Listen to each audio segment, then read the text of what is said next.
It's time for us to save our favorite fighters' careers. That's right. I'm going to discuss a handful of relevant UFC fighters that we all know that seem to be either washed or they're maybe complacent, they're inactive, and there are golden opportunities for them to rack up on a ton of free wins. Some of these guys are coming off of KO losses after KO losses, and everyone's calling them washed. But that's not true, as long as they take a certain path in their career. There are other fighters that are just missing an opportunity to market themselves completely differently so that they can have more success in general, so that they can become fan favorites again. So let's get into this. Without further ado, I'm going to start off this list with Kamaru Usman. The reason why I made this video in the first place, I can't stand all the talk about Kamaru Usman staying at 170 pounds. I'm not interested in seeing him fight Shavkat Rakhmonov. And he's been inactive too. I don't know what Usman's doing. He came off the couch and fought Khamzat Chimaev to an arguable draw. Looked amazing in that fight against one of the best grapplers in the sport. I mean, imagine how good Usman could do at 185 pounds with a full training camp. He didn't even look fat in that fight with Khamzat Chimaev. Imagine if Usman actually bulks up a bit. He could legitimately still be one of the best middleweights on the planet. If this guy's a top 5 welterweight skill right now, he could move up to middleweight and completely dismantle some of the less skillful middleweights that are ranked, like Marvin Vettori, like Brendan Allen, like Roman Dolidze. I'm telling you right now, if Kamaru Usman fought each of these guys back to back to back, 1 month apart each, he's beating them all easily. I don't want to hear no, dude, Usman's too small for middleweight. Get the fuck out of here with that take, all right? Kamaru Usman took Khamzat Chimaev to a draw, off the couch. Listen, this guy's not been fighting. He's been doing his podcast with Henry Cejudo. He's been talking about maybe fighting Shavkat Rakhmonov. Habib's been saying, dude, Usman should fight Shavkat. That's where legends are made. Of course, Habib is saying that. Of course, Habib's telling Usman to take that risk. Look at the irony there. But listen, Kamaru Usman, there's nothing left for you at 170 pounds. You're going to fight Shavkat Rakhmonov. You're probably going to lose. You're on the tail end of your career. Shavkat Rakhmonov is peaking. He's in his prime. He's as durable as ever. Kamaru Usman in his prime, he might beat Shavkat Rakhmonov. Now that he's older, he's still really good. He's still elite. The difference is maybe he loses by a close decision. And maybe he takes a ton of damage in that fight. And that takes off an extra year of his MMA career, and there's only a few left. And let's say he beats Shavkat Rakhmonov. What's out there for him after that? A title fight against Leon Edwards? So you're going to cut weight to 170 pounds twice? The second time you're going to fight the guy that just beat you twice in a row? First of all, who the fuck wants to see that fight? And Kamaru, I know he wants to get his belt back. How about you go to a new division where there are fresh matchups and there are literally free wins? And there's multiples of wins that he could easily rack up. Fight Marvin Vettori on a feature fight of a pay-per-view. Fight Brendan Allen and save that Colorado card that's being main evented by Rose Namajunas and Macy Barber. Kamaru has all of these golden opportunities to rack up win after win after win. And these aren't the lowest skilled fighters at middleweight either. I mean, these are ranked guys. Marvin Vettori, I mean, he's mid. I don't even know how he's ranked, but my point is he's ranked. And this is the mistake that a lot of fighters make. A lot of fighters, when they're in Kamaru Usman's position, and to be fair, there's not many that are in that position because he is one of the GOATs. Like, he's one of the greatest fighters ever. But guys like Usman and guys like Volkanovski, they'll say, I want legacy fights. I've done it all already. I have nothing else to prove. I want legacy. I'm going to fight Shavkat Rakhmonov. You've got nothing else to prove. Why are you fighting Shavkat? Legacy doesn't just have to be the most elite win you could possibly get. Legacy could just be getting another decent, respectable win on your resume. Because guess what? There's 3 right here on screen. Vettori, Allen, Dolidze. Dolidze's a bit of a can, to be honest. He's like the biggest can in the rankings. He's not a can. I mean, he would literally beat the biggest bums at middleweight, but you get my point. Listen, these are free wins. It doesn't have to be the toughest matchup in an even harder division against a guy that's extremely durable and well-rounded, where, yeah, Usman still has it a little bit, but he's older, and if the difference between being young and old could just be being on the wrong side of that decision. Why, man? The knees are only getting more cobbly. I think he should move up. Free wins. Beat up on these middleweights, a division that's known for being less skillful, where the fighters are known for being slower, And guess what? If Usman could have a close fight with a guy like Shavkat, which I believe he could potentially win a number one contenders fight against a guy like Whitaker. He could potentially win a number one contenders fight against a guy like Sean Strickland. This dude could be fighting for a title. Get a couple wins at middleweight, former UFC champion. He's in the good graces of Dana White and the matchmakers because he's taken that short notice fight with Khamzat Chimaev. There are big opportunities for him. He should be fighting. I don't know why he's inactive. I don't know why he's sitting on the couch waiting for a Shavkat fight. That only benefits Shavkat and the UFC. Usman needs to understand that they're just trying to use him as a stepping stone there to build Shavkat into a title fight so that they can say, Shavkat Rakhmonov beat the welterweight GOAT. You know what I mean? Even though I think it's GSP, but you get my point. That's exactly what they're going to do. Don't let them do that. Beat up on these middleweights. Get some free wins. That looks good on your resume. All right? The difference between you and a guy like, I don't know, Anderson Silva or DC or whoever he's competing against on the all-time list is a couple of wins. You want to tell me, no, he's nowhere near Anderson Silva. Getting a win over Marvin Vettori and Brendan Allen are just as good as Anderson Silva's average title win. My bad. Okay? All those legends that Anderson Silva beat. Literally name more than 4 of them, please. Either way. Kamaru needs to move to middleweight. No point in him staying at 170. Free legacy, meaning just get a bunch of decent wins, okay? Bunch of decent wins at middleweight, and he's right there fighting for a title. Let's get on to the next one. Johnny Walker. I know that he's been knocked out a million times. I know he's known as the chinniest fighter in the UFC. He's got horrible defense, okay? His career's not over. I see a path for Johnny Walker to go on a crazy viral win streak where he knocks people out over and over and over again. And that is to move to heavyweight and become the highlight reel king. But don't chase the rankings and don't chase the title, all right? Dana White and the UFC brass, they know that there are some heavyweights that are only there to fill spots on Apex cards. I'm talking about those guys that are hooked up to the cryogenic chambers that the UFC pops a battery pack into and puts on the conveyor belt for those Apex cards, okay? These guys aren't important to the promotion. The fate of Dontel Mays and Martin Budai and Mick Parkin, it's irrelevant. They're just there to fill a spot. He'll let you go out there and flying knee these guys into orbit. And when it's all said and done, Johnny Walker can go on like a 5-fight blob streak and put together the greatest highlight reel the world has ever seen. Either he gets KO'd stiff or he's KOing people out stiff. And if he really wants to evade a risk, just use the light heavyweight grappling skill and ragdoll these guys. If Marcin Tybura can do it to Tai Tuivasa, Johnny Walker is going to look like Charles Oliveira compared to Tai Tuivasa. All right? Don't chase the rankings. Don't even fight Jairzinho Rosenstrike. Don't even fight the Blob. Shamil Gaziev. Don't even fight someone that good. Fight the Blob victims. Okay?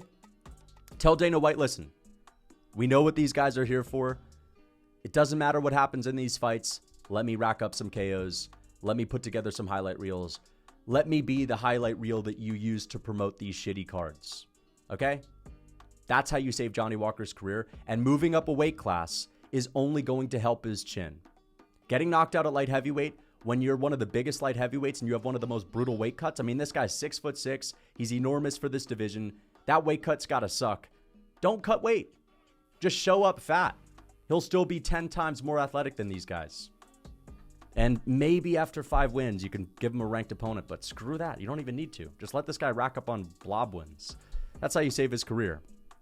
And I think that's very possible.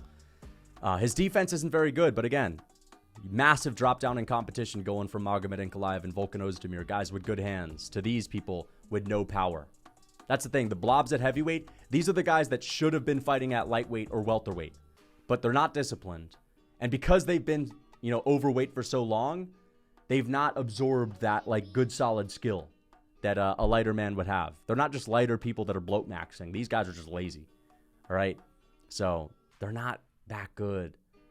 The worst division in the UFC, Johnny Walker, if his defense stinks at light heavyweight, it's not going to be great at heavyweight, but at least it won't matter because he's fighting people with pillow hands. All right. That can't knock out a fly. Let's get on to the next one. Deiveson Figueiredo. You're probably surprised to see Deiveson Figueiredo, but the reason why he's on here is because, well, seems to be a little bit irrelevant. It's interesting to me, and he's supposed to fight Marlon Chito Vera in a month. But it's interesting to me because Deiveson Figueiredo is on a 2-fight win streak at bantamweight.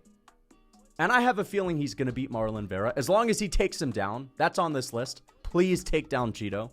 I know Chito's not like the best world-class striker, but he is dangerous. He has KO power, and he has a granite chin. The longer you stand on the feet with him, the more dangerous he is. Deiveson Figueiredo has been ragdolling people. He's been taking down Rob Font. He's been taking down Cody Garbrandt. He submitted Garbrandt. He can easily do that to Chito, all right, with his flyweight grappling skill. This guy is about to be on a 3-fight win streak in the bantamweight division. And we all know there's no chance the UFC is giving him a title shot after that next win. And my point is, what world are we living in where a former, not just a champion, a former multiple-time defending champion, this guy defended his belt multiple times, even when he lost it to Brandon Moreno. In that rematch, he gained it back. How many title wins does he have? 4? Might even have 5. This is literally one of the flyweight GOATs. I think his resume is better than Henry Cejudo's, and I don't want to hear it. Henry Cejudo beat who? 2 people? 3 guys. 3 guys, that's it, at flyweight. His bantamweight wins doesn't help him when it comes to the GOAT list at flyweight. Deiveson Figueiredo has a better resume than Henry Cejudo. The only guy with a better resume is maybe Pantoja, maybe Mighty Mouse. That's it. And this dude beat Pantoja, so maybe he's actually better than him. So only Mighty Mouse, not maybe Mighty Mouse. I'm sorry. Of course Mighty Mouse is the #1 flyweight of all time. But my point is, in what world does a former multiple-time champion that, didn't lose that belt 6 years ago? I mean, this guy was a champion a year and a half ago, 2 years ago, going into that quadrilogy with Brandon Moreno. How is this guy about to be on a 3-fight win streak and not be anywhere close to a title? That's insane to me. Which just goes to show how this guy is not being promoted, which is okay. He's not a massive star. The UFC doesn't have to promote people that aren't massive stars, even though I think they should promote their champions a little bit differently. Like, they should be promoting Yuri more. They should be promoting Tom Aspinall more. Dana White is so focused on hyping up the fact that John Jones has a fucking dog, which is really strange. His dog is so tough, and this guy said he was going to kill DC a million years ago. Listen, I know Deiveson Figueiredo doesn't have the biggest personality. I know he's not got the most aura or whatever. It doesn't matter. This guy has a fun fight style. He's a former champion. Deiveson Figueiredo needs to start reminding people. That's what he needs to do. He's only going to be in this game for a couple more years. If I'm Figueiredo, you just got to do it in a simple fashion. Post some sick highlights of you knocking people the fuck out, subbing people. This dude has one of the craziest highlight reels at flyweight in a division where we don't really see a lot of KOs. Deiveson Figueiredo could post a video of him knocking down Alexandre Pantoja. Post the highlights. Post the photos of you with the belt. Get on Instagram and call out a title fight. Just say, bro, I'm about to be on a 3-fight win streak, former champion. What the fuck's going on? Just remind people, that's it. Just remind people. Say the words, former multiple-time champion. Okay? Post highlights. Sick highlights. With music in the background and all that. Hype people up and take Chito down and don't strike with him. And he should be fighting for a #1 contenders fight next. Promote yourself a little bit more, honestly. Look who it is. Alexander Volkanovski. Another fighter who we need to save. Okay? First of all, we need to save him from himself, because I heard that this guy was offering to step in for International Fight Week, which is this week. That's unacceptable. Listen. Volkanovski, like Kamaru Usman, is making the same exact mistake in thinking that legacy only means the toughest fights. Listen, you're 35 years old. You're coming off of 2 KO losses. I know he's going to want to fight Ilia Topuria, and he probably is, but listen, after that, because he's probably going to get knocked the fuck out, we know he is. Maybe Holloway can beat Ilia, and we'll have Volkanovski Holloway again, and maybe that's a winnable fight since he sort of laid out the blueprint of how to beat Max, or he's the only one capable of reading the blueprint of how to beat Max. But listen, if Topuria is still champ, he's gonna get laid the fuck out, okay? And Volkanovski's one of these guys that just wants to always prove that he's the baddest. He'll fight anyone, anytime, any place. He's treating his UFC career like he's some drunk guy at a barbecue that just wants to have a go. Hey, let's just have a go. Let's fucking fight. That's literally what he was doing with the Islam Makhachev fight. Just trying to prove how tough he was. Yeah, let's have a fucking go. This ain't a sparring session, bro. Like, you got legacy on the line. Volkanovski's a top 10 fighter of all time. His legacy is too delicate to be fighting the best in the world on short notice. We understand, Volk. You want to fight great fighters. You want to prove how tough you are. That's not necessary. You already put in the hard yards. You already beat Holloway. You didn't just have to fight him once or twice. You had to fight Holloway 3 times. That's one of the most difficult matchups to overcome once, let alone you beat him 3 times. You beat Jose Aldo. You beat Yair Rodriguez, who's a nightmare to deal with if you're short because he can whip up the head kicks as fast as you could possibly imagine. And now this guy's like, Topuria, Poirier, Usman. Volkanovski wants to fight at middleweight. This guy's going to call out Aspinall, man. Bro, Volk. First of all, you got to collab with me. I have that up there. Collab with Lucas Tracy MMA. The people want it. I know I've made a bunch of videos calling out Volkanovski for being foolish, but he is my favorite fighter. You know what I mean? It's one of those, like, it's a tough love thing, man. He's my favorite fighter right here. I'm going to call it how I see it. I'm not just going to bullshit around. We can't just tell this guy what he wants to hear. We got to tell him what he needs to hear. Let's collab with Lucas Tracy. Let's do a chopped cooking edition. Me, Volkanovski, Jim Miller even has a cookbook too on Chopped. All right? That's the first thing. First things first. Second, fight pillow-handed Aljo or pillow-handed Mitchell. Anyone else beats Aljo. Movsar Evloev beats Aljo. Great win from Movsar Evloev. He beat a 135 bantamweight skilled grappler, former champion. Anyone else beats Bryce Mitchell? Josh Emmett, you got to win over Bryce Mitchell. Got to win over this guy. They're going to tally it off like it's a solid ranked win. Usman and Volk are making the same mistake in thinking that the only thing that helps legacy is beating the toughest #1 contender when you're old and washed. Volk, fight someone that's ranked and just beat the fuck out of them. And fight Aljo and Bryce Mitchell specifically because they have no power. All right? And if he loses to one of those guys, then it's really done. If he loses to Aljo or Bryce Mitchell, then it's really done. And then we know, okay, now it's time to literally hang him up. But he could get 2 easy wins. Look at them as tune-up fights. Okay? If Volkanovski beats Aljo, there are going to be some idiots that are going to say, he beat a washed-up Aljo. This guy's ducking contenders. He'll never be champ. He'll never be champ. Like, you can't say that about him. That's what I was saying about Conor. Conor doesn't have to take on the toughest matchups. Conor could take a bit of an easier fight. You can't take away his past success. And it's not like beating a former bantamweight champion is something to scoff at, especially when you're coming off of 2 KO losses. Treat it as a tune-up fight. That win is going to age well on your resume. That would be one of his better wins. Bryce Mitchell. That's a better win than Volkanovski's first 4 in the UFC, right? Everyone gets into the UFC, they fight a couple of cans, right? That's not a can. Bryce Mitchell is a decent fighter. Fight him. Fight Aljo. Beat both of them. 2 wins. The ratio of wins to losses is the most important thing. Same with Usman. Usman's now lost to Khamzat, but I don't count it as a loss. I count it as a draw. But he's lost twice to Leon Edwards. That's not a lot of losses. Why add a third? Why add a fourth if you're going to count the Khamzat one? Why not just beat up a bunch of middleweights? If you're Volk, you just lost twice in a row.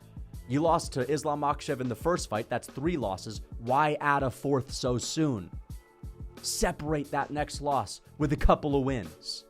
Okay? Create an even crazier ratio of wins to losses. That's going to help him on the GOAT list. Because these are just decent quality wins. It doesn't have to be a title fight. That's the mistake people make. A title fight does not necessarily mean it's an amazing win. Okay? If this dude's fighting a nobody on short notice for a title, Khabib's win over Al Iaquinta, that's like the least relevant win that he has at the back end of his career. His win over Barboza and Michael Johnson are like better than that, basically. That's a title win. Are we going to go crazy about that? I think beating Aljo in a #1 contenders fight is more impressive than Khabib beating someone like Al Iaquinta. That's the example that I'm trying to give you guys. Okay? Do that. Or if he really is going to be stubborn about it, because we know Volkanovski's the most stubborn fighter on the earth. That's literally what's ruining his career. He's too stubborn to sort of listen to someone tell him, like, hey, man, I don't know if you should take this short notice fight. I mean, Volk, like, don't you want a bit of a training camp? Don't you want to let your arm heal? You're kind of fat. You're off the couch. I'm going to stand up. I'm going to stand up for myself. Screw that. Okay? Don't be so stubborn, dude. But if he is going to be stubborn about it, which he is, because Volkanovski, I call him Big Chip. He's got a freaking chip on his shoulder. Such a big chip on his shoulder that he's always going to want to prove he's the best. If he's going to be so stubborn and he wants to fight Dustin Poirier, just wrestle, bro. Just go in there, freaking stack up on the EPO, the City Kickboxing EPO, and wrestle. All right? And mix in that featherweight grappling skill a little bit. Either way, bro, please just fight Aljo or Bryce Mitchell, okay? Let's get on to the next one. Shamil Gaziev. Right off the bat, collab with Lucas Tracy MMA. If he were to do an interview with me, because Shamil's going to do an interview with one of these MMA channels that, maybe an MMA junkie interview where there's a translator in the mix and all that, and it's going to get 3,000 views. They're going to be asking him about some bullshit. Come on, bro. If this dude does an interview on my channel, it's going to get 100K. Also, he's arguably the funniest fighter in the UFC, so just showing up to a fight in general is going to massively boost his stock. What he needs to do is to create a merch store. So basically, we all like Shamil Gaziev. We all think he's one of the funniest fighters. He seems like a great guy. Honestly, seems like a really good guy too. I got myself a Shamil the Blob Gaziev sweatshirt, right?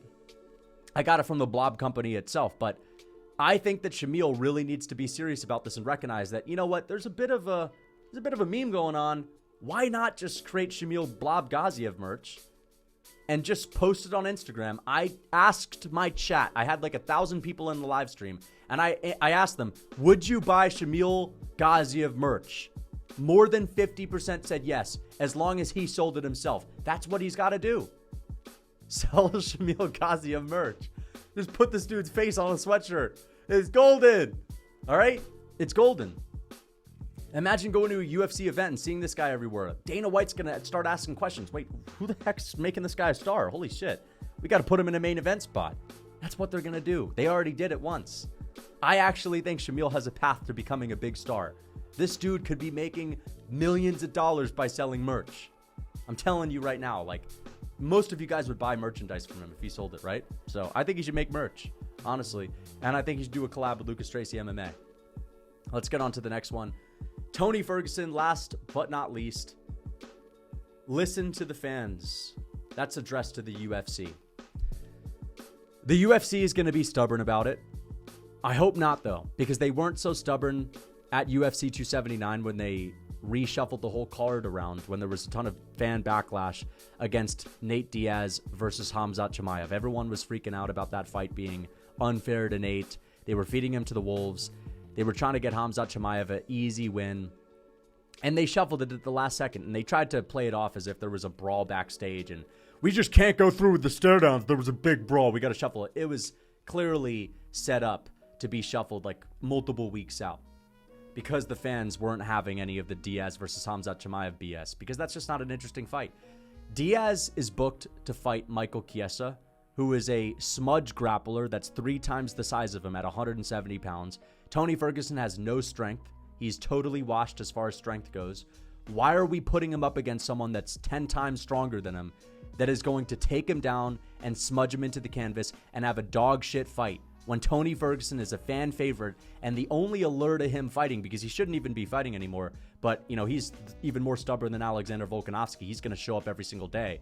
And the UFC just loves every second of it, even though they're doing the wrong thing by letting him fight. But that ship has sailed. I'm no longer complaining about it, because I know that nothing I say, nothing the fan base says is going to convince Tony or the UFC to have this guy stop. They're just, but I don't get it.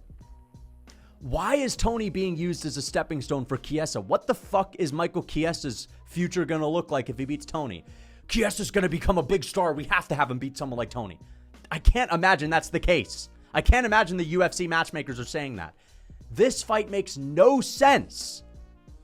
People want to see Tony win. That's the only thing we care about at this point if he's going to fight. Nobody wants to see him lose, especially if it's a boring grappling decision where he's getting held on bottom. And then Nick Diaz is getting booked to fight Vicente Luque. I know Luque is starting to look a little bit washed up, and he's just quitting in his fights these days. I mean, it's sort of sad to see he quit in his last fight. I think maybe the damage is sort of getting to him a little bit, and he's afraid to take more of it. But, dude, even Vicente today is too tough of a matchup for Nick Diaz. Nick Diaz is literally a grumpy old man in the cage. I mean, he doesn't even know where he is sometimes. I don't want to see that fight. Rebook the fights. Listen to the fans. We all complained about it. You saw us complaining about it. The social media manager reads the comments when they talked about this and they announced this fight. Reshuffle it. Just do it like that. They're fighting on the same card anyway. Tony Ferguson versus Nick Diaz. There's no excuse not to do that. No excuse. Because guess what? I don't want to hear the argument of, no, but the other way they can both win. They're not gonna win. Nick Diaz is not beating Luque. All right, wake up to reality. Tony Ferguson has a much slimmer chance to beat Michael Chiesa than Nick Diaz. And guess what? Nick Diaz is Nick Diaz is losing to anyone you put him up against. He's literally an old grumpy man. He's losing any fight. At least put him in there with Tony. So one of them wins, it's all right. But if Tony wins, and he's more likely to win, we'll all be happy. What are they doing, man? Stop being stubborn and listen to the fans. Don't just say, hey, they didn't like it. Now we're really going to freaking push this fight that they don't like. Fuck that. Do the right thing. That's it, guys. Hope you guys enjoyed. Until next time.